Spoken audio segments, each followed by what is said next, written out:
السلام علیکم ورحمۃ اللہ وبرکاتہ۔ امید ہے کہ آپ سب لوگ بخیر ہوں گے اور الحمدللہ میں بھی بخیر ہوں۔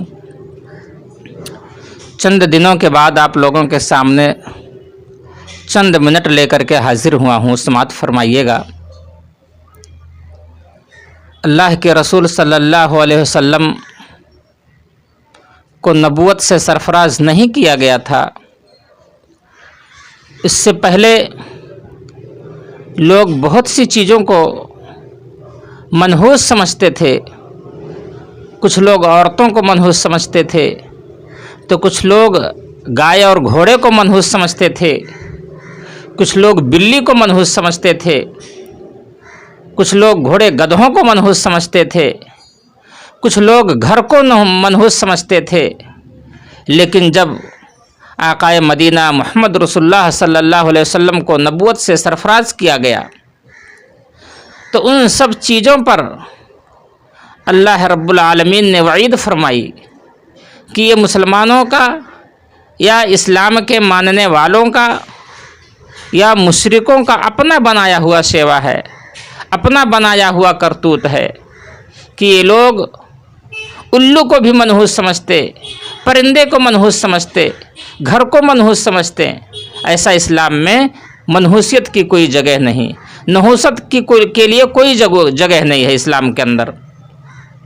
میرے بھائی اور دوستو، زمانے جاہلیت میں جب لوگ اپنے گھر سے نکلتے تھے تو کبوتر پکڑتے تھے یا پالتو جانور کو پکڑتے تھے، پرندے کو اڑاتے تھے۔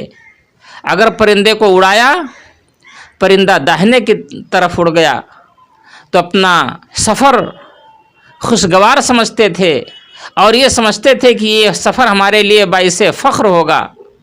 اور اگر پرندہ بائیں طرف اڑ گیا تو سفر کا پلان بھی کینسل کر دیا جاتا تھا۔ میرے بھائی اور دوستو، اللہ کے رسول صلی اللہ علیہ وسلم نے مسند احمد کے اندر حدیث بیان فرمائی ہے، من ردد حتیرتو ان حاجتہ فقد اشرک۔ جس کسی انسان نے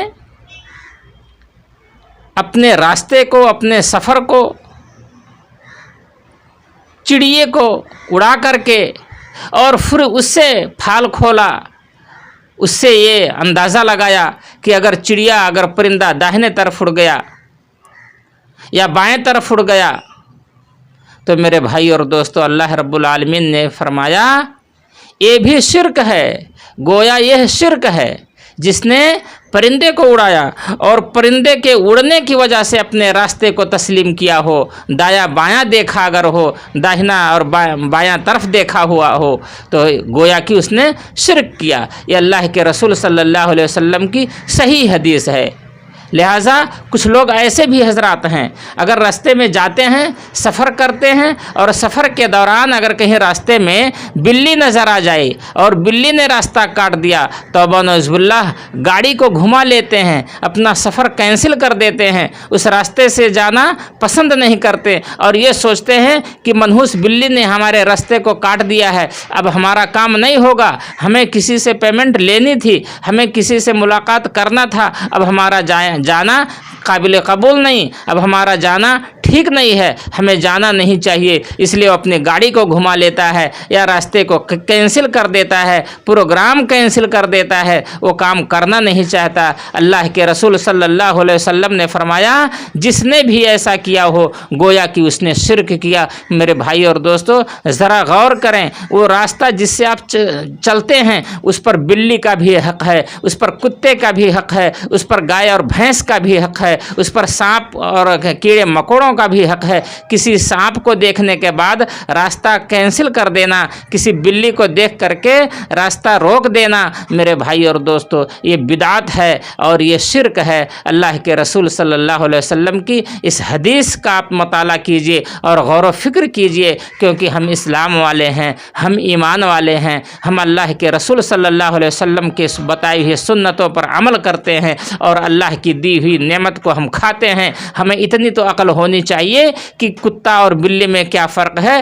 کتے کو بھی اللہ نے پیدا کیا ہے, بلی کو بھی اللہ نے پیدا کیا ہے. بلی ہمارے گھر کی زینت ہے, بلی ہمارے گھر میں آ سکتی ہے اور بلی اس راستے سے جا سکتی ہے جس راستے سے ہم جاتے ہیں میرے بھائی اور دوستو. لہٰذا اللہ کے رسول صلی اللہ علیہ وسلم نے فرمایا, اللہم لا خیر الا خیرک ولا طیر الا طیرک ولا الہ غیرک.